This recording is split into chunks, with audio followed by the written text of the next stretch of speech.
O cara que cuida da manutenção joga fora 15 anos de conhecimento importante. Eu sou o cara que cuida da manutenção e estou aqui para contar a história. Eu estava trabalhando em uma loja de boliche chamada Walmart, ou uma loja de artigos gerais que soava assim, não muito tempo após a grande recessão de 2008, e a gestão tentava cortar custos devido ao declínio dos lucros. Uma das primeiras coisas que a gestão fez foi demitir 2 dos 3 funcionários de manutenção cuidado-chefe. O único homem que eles mantiveram, vou chamá-lo de MG para funcionário de manutenção, era incrível em seu trabalho. Tudo no armazém corria bem graças a ele e à sua disposição em ir além do que era exigido para ajudar as pessoas. Um cara genuinamente gentil. Por 6 meses a gestão tentou fazer com que 1/3 da equipe de manutenção trabalhasse e foi um fracasso total. A MG não era capaz de fazer tudo, e ao longo do tempo a gestão o estava cada vez mais pedindo para coordenar alguns temporários que deveriam fazer a limpeza e os carrinhos. Ele passou tanto tempo coordenando que não tinha tempo para manutenção. A equipe da noite também foi cortada, então eles não podiam compensar o déficit.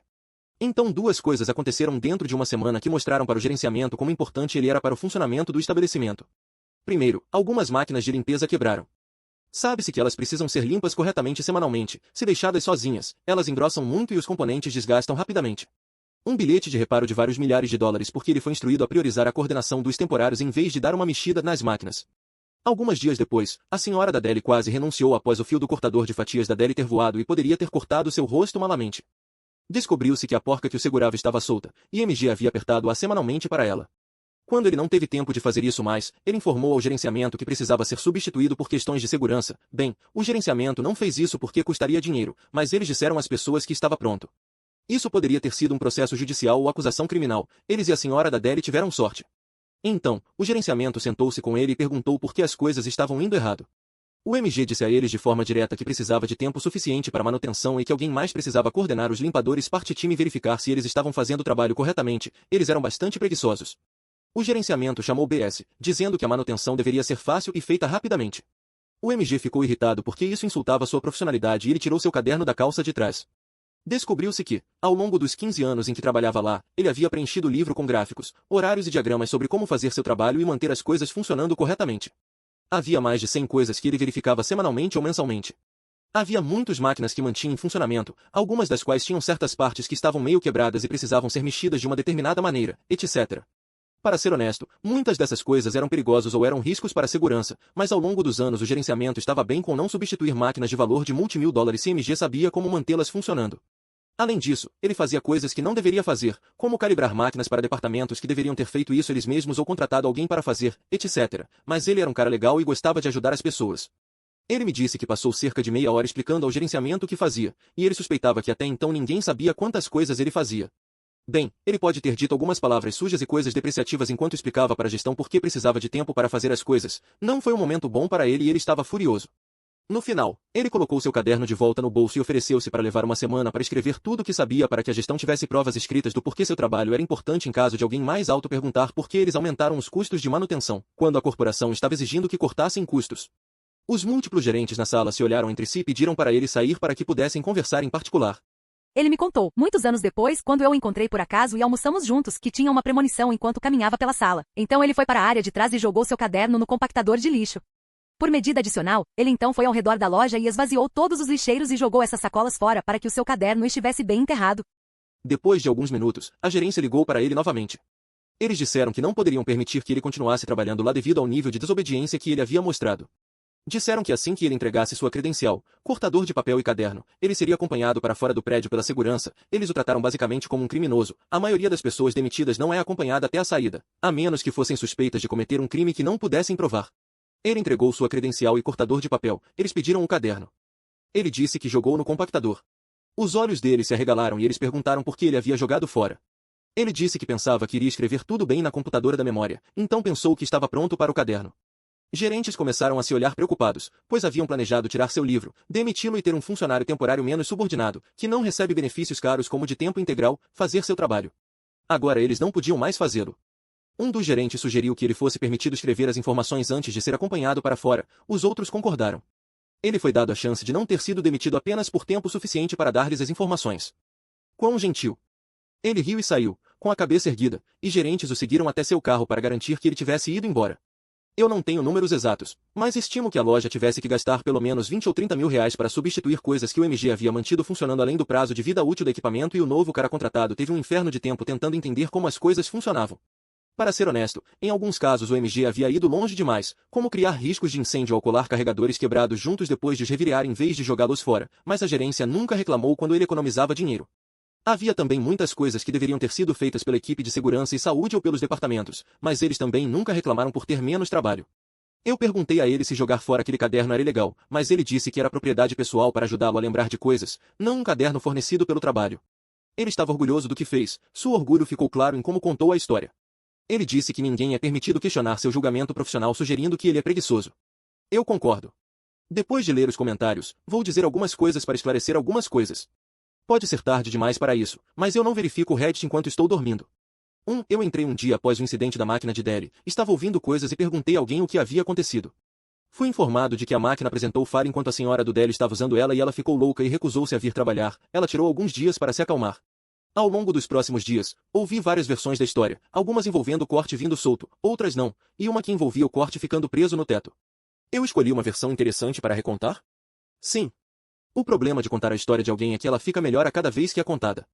Então, se as pessoas estiverem comentando que as máquinas de Delhi não funcionam assim, elas provavelmente estão certas. Mencionei que isso aconteceu durante logo após a Grande Recessão, o que é importante. De acordo com as pessoas daquela região, a gestão costumava provar prontamente substituir equipamentos danificados. Foi após a recessão que pararam de fazer isso e começaram a depender das soluções temporárias dos MG. Muita daquilo que ele fez não era suposto durar. Ele ficou muito irritado no final porque várias vezes a gestão havia se recusado a substituir coisas que estavam claramente quebradas, e em alguns momentos a gestão havia dito que iriam substituir algo e depois mudaram de ideia sem informar ele. É por isso que ele realmente explodiu no final. Algumas pessoas apontaram o fato de que substituir $20.000 de máquina é mais barato do que pagar um cara por 15 anos. Isso é tecnicamente verdadeiro, mas as coisas não param de quebrar ou parar de precisar ser limpas apenas porque alguém foi demitido. A loja tinha que substituí-lo de qualquer forma, então demiti-lo não economizou dinheiro. Além disso, aqueles $20.000 ou mais de substituição deveriam ter acontecido ao longo de 4 a 5 anos fiscais, não tudo de uma vez. As chances são que algum gerente estava recebendo boas avaliações anuais por manter o gasto em capital baixo, sem perceber que ele apenas adiava o inevitável. Eu não sei exatamente o que estava no livro, mas posso especular. Sim, provavelmente eram muitas anotações que não poderiam ser facilmente decifradas. Sim, no longo prazo ele era facilmente substituível e o incidente é um pequeno detalhe no balanço de lucro. Uma coisa importante que a gestão provavelmente queria mesmo era a lista dos equipamentos que precisavam ser monitorados, ajustados. Nos 2 ou 3 semanas após ele sair, foi um caos porque as pessoas estavam com medo de usar coisas devido às histórias loucas circulando sobre a senhora do açougue, ver acima, mas dentro de 2 meses as coisas estavam funcionando bem. No entanto, isso não é um subreddit sobre gestão adequada ou lucro, é sobre vingança e ele obteve sua vingança. Outro exemplo incrível da filosofia corporativa de estar disposto a gastar R$20.000 para economizar R$1.000. Isso é um exemplo clássico do pensamento empresarial que prioriza o curto prazo sobre o longo prazo. Trabalho em um cinema. Quando o Force Awakens foi lançado, foi o mês mais movimentado que eu já havia visto. Nossa máquina de gelo, nossa máquina de sé e 2/3 dos nossos kettles de pipoca pararam de funcionar. Havíamos estado pedindo à matriz que nos substituíssem os kettles há anos. E uma segunda máquina de sé também. A filosofia da matriz era talvez quando outra loja fechar, você possa ter a sua.